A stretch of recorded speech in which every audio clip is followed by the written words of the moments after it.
તો નમસ્કાર મિત્રો હમણાં એક ભાઈ વિડીયો બનાવે છે સોશિયલ મીડિયામાં એટલે કે આપણા ઇન્સ્ટાગ્રામની અંદર અને તેમાં આપણા ભાવેશભાઈ રબારી અને ભાર્ગવભાઈ રબારી એટલે ભાવેશ જીલિયા અને ભાર્ગવ જીલિયાના ફોટો ઉપર લુખાઓ અને વગેરે તેવા શબ્દોનો ઉપયોગ કરીને આ ભાઈ લખીને વિડીયો બનાવે છે અને કહે છે હું આમ કરી નાખીશ તેમ કરી નાખીશ. તેના વળચર મેરામન ભાઈએ તેમને વળતો જવાબ આપ્યો છે. હું તમને એ વિડીયો બતાવું એના પહેલા જો તમે આપણી ચેનલમાં નવા આવ્યા હો તો ચેનલને સબસ્ક્રાઈબ કરી દેજો અને વિડીયોને લાઈક કરી દેજો. તો મિત્રો તમે વિડીયો જોઈ લો.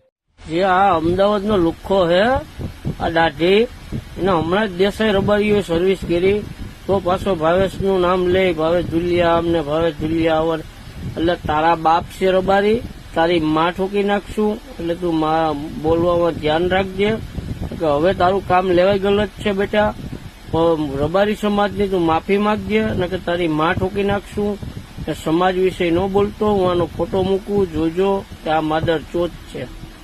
તો મિત્રો તમે વિડીયો તો જોઈ લીધો હશે. તેમાં ભાઈઓ કહી રહ્યા છે કે તારા બાપ છે રબારી તો બોલવામાં થોડું ધ્યાન રાખજે તારી માં ઠોકાઈ જાય છે નહીં તો ખોટી જગ્યાએ હાળી કરી છે એટલે એનું પરિણામ તો તારે ભોગવવું જ પડશે. અને ભાઈ એવું પણ કહી રહ્યા છે કે જે આ તે લખ્યું છે એના વિશે તારે માફી માંગવી પડશે અને તારે રબારી સમાજથી માફી માંગવી પડશે અને તું જે આ ફોટા ઉપર જે લખે છે ને લખવાનું તો બંધ કરી નાખ નહીતર મજા આવશે. તો રબારી સમાજના ભાઈઓ જે આ ભાઈ વાત કરી રહ્યા છે એના વિશે તમારું શું કહેવું છે તમે જરૂરથી કોમેન્ટ બોક્સમાં લખી દેજો. કેમ કે ભાવેશભાઈ અને ભાર્ગવભાઈ વિશે આ ભાઈ ખરાબ બોલી રહ્યા છે, ખરાબ લખી રહ્યો છે. તમે કદાચ આ ભાઈના ઇન્સ્ટાગ્રામની એકાઉન્ટની અંદર તમે એકાદ વિડીયો તો કદાચ જોયો દેશે. તો ભાઈને તમારે વળતો જવાબ આપ્યો હોય તો તેનું ઇન્સ્ટાગ્રામ એકાઉન્ટનું સ્ક્રીનશોટ કદાચ હું પાડીશ તો જે વિડીયોની અંદર ફિટ લગાવી દઈશ એટલે તમે તેના એકાઉન્ટમાં જઈને તમે એને કોમેન્ટ કરી શકો છો.